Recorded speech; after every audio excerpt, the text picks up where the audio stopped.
हम इटावा गए, हमने वहाँ जिलाधिकारी महोदय जी को भी ज्ञापन दिया इस संबंध में, और जो पीड़ित हैं उन पीड़ितों से भी मिले। आपको जानकर हैरानी होगी, उन्होंने इतनी बातें हमें बताई कि उनके साथ क्या क्या हुआ। शायद सोशल मीडिया पर इतना कुछ नहीं चला। उन्होंने यहाँ तक की बातें हमें बताई कि लोगों ने सिगरेट जला करके उन्हें सिगरेट से दागा तक, और खुद मुझे उन्होंने अपनी शर्ट निकाल करके दिखाई। सुबह का जब समय होने वाला था, लोग दातून करके आते जा रहे थे, जो भी उधर से आता जा रहा था वही चाटे मारता जा रहा था। तो पूरी रात उन लोगों के साथ में इस तरह का व्यवहार किया गया, जो कि बहुत अमानवीय व्यवहार है, केवल और केवल इसलिए कि वो यादव समाज से थे। और इस बात से कोई भी अगर ये कहे कि वो लोग अनभिज्ञ थे, अनजान थे, तो ये गलत है, क्योंकि वो लोग मात्र 3 से 4 किलोमीटर की दूरी पर उनका निवास था, और 8-10 किलोमीटर की दूरी में उनकी सारी रिश्तेदारियां थीं। उनके बेटे बेटी सब सारे शादी संबंध वहाँ हुए हैं। तो इस बात की सब लोगों को जानकारी थी कि ये लोग यादव समाज से हैं।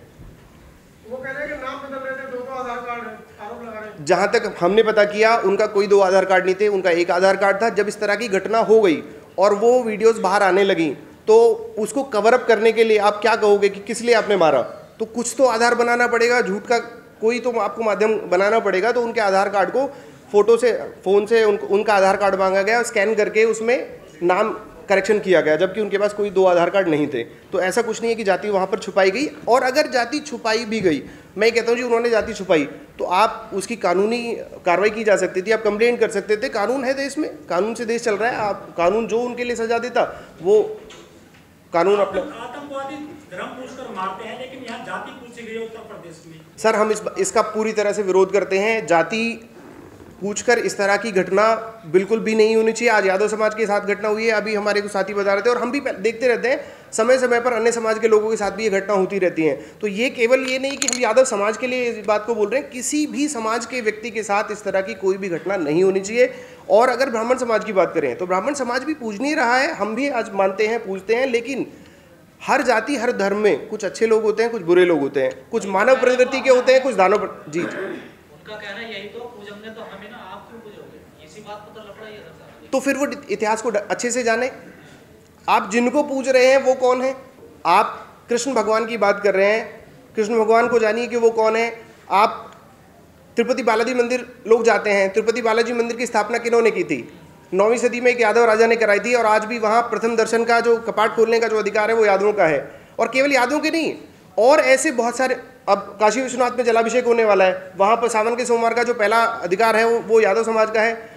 और केवल यादवों के ही नहीं, ऐसे भारतवर्ष में बहुत सारे मंदिर हैं जहाँ जाट समाज के लोग, गुर्जर समाज के लोग, यादव समाज के लोग और अन्य बिरादरियों के लोग भी पीढ़ी दर पीढ़ी वहाँ पर जो है मेहनत है, पूजा पाठ वहाँ करते चला रहे हैं। तो ऐसा बिल्कुल भी नहीं है कि ये कोई आरक्षित चीज़ है कि एक ही समाज इस बात को करेगा।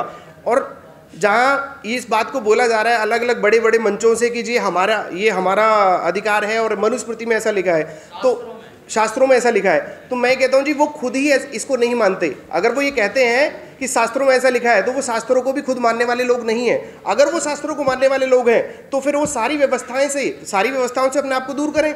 जितने भी IAS ऑफिसर्स हैं, PCS है, IFS है, IRS है, शास्त्रों में कहीं नहीं लिखा कि ये लोग वहाँ पर जाकर के बैठेंगे। जितने भी राजनीतिक लोग हैं, वो ग्राम प्रधानी के चुनाव से लेकर के ब्लॉक प्रमुखों, जिला पंचायतों, विधायकों, सांसदों या मुख्यमंत्री लेवल का कोई व्यक्ति हो ब्राह्मण समाज से, अगर आप ये कहते हो कि वो शास्त्र सम्मत बात है कि ये हमारा अधिकार है, तो फिर आप उसी को लागू करिए, बाकी सारी व्यवस्थाएं छोड़िए।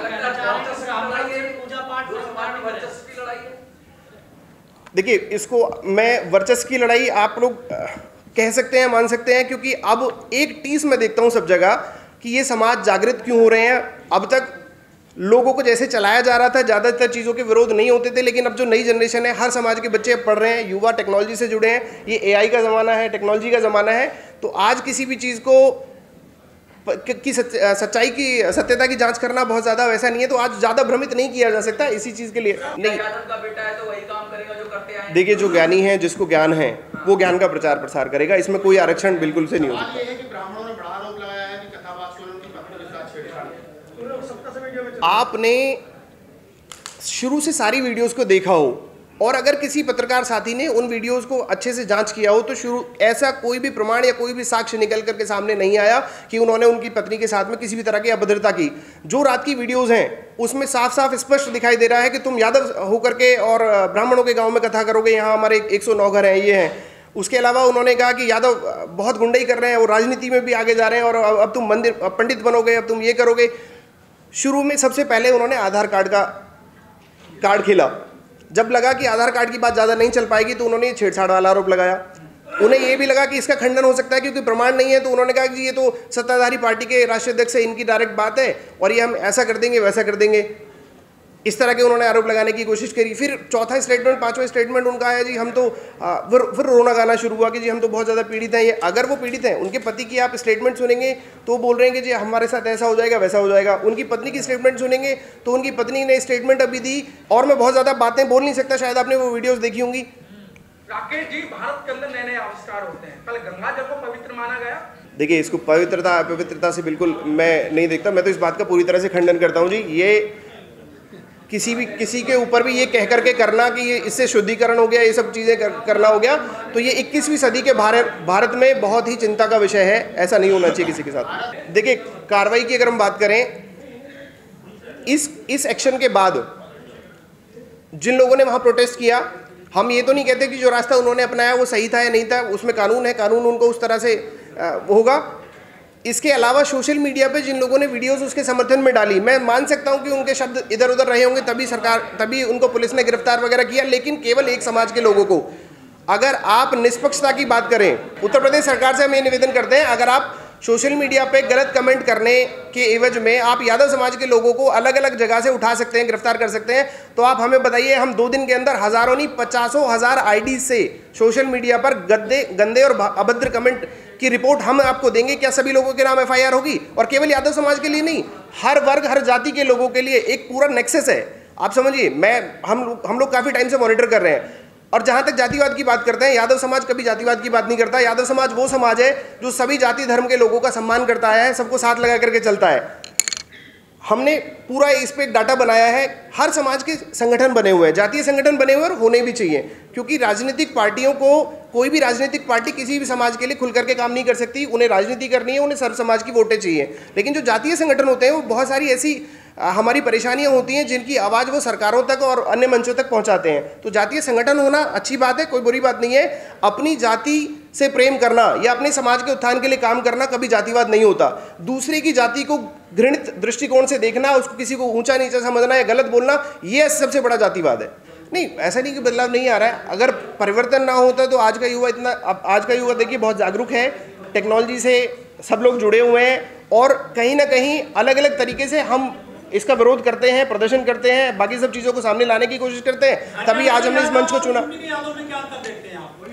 देखिए, कोई अंतर कहीं नहीं है। होता क्या है कि राजनीतिक दृष्टिकोण से जहां पार्टियों को लाभ मिल रहा होता है, वहां उनकी बातें थोड़ी प्रमुखता से उठ जाती हैं, जहां लाभ नहीं मिल रहा होता है उनकी बातें प्रमुखता से नहीं उठती हैं। केवल इतना फर्क होता है। इसका विकल्प क्या है सर? आप लोगों को जो विरोध हो रहा है कि आप पता नहीं करा सकते, इसका विकल्प क्या है?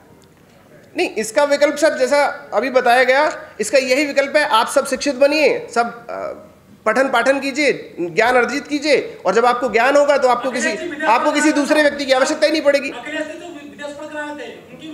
इन्हीं व्यवस्थाओं के खिलाफ तो ये आज कॉन्फ्रेंस रखी गई है कि जो वो घटना हुई, इस तरह की और अनेकों बहुत घटना, अखिलेश जी पूर्व मुख्यमंत्री रहे इसलिए वो घटना इतनी बड़ी आई। आए दिन समाज में बहुत सारी ऐसी घटनाएं होती हैं जहां स्पेशली जाति को टारगेट करके, मैं यादव जाति की केवल बात नहीं कर रहा, केवल जातियों को टारगेट करके उनके खिलाफ इस तरह की घटनाएं होती हैं। हम इस बात के लिए पहल करते हैं कि किसी भी जाति या समाज के लोगों को उनका धर्म या जाति देखकर उनके साथ इस तरह का कृत्य नहीं होना चाहिए।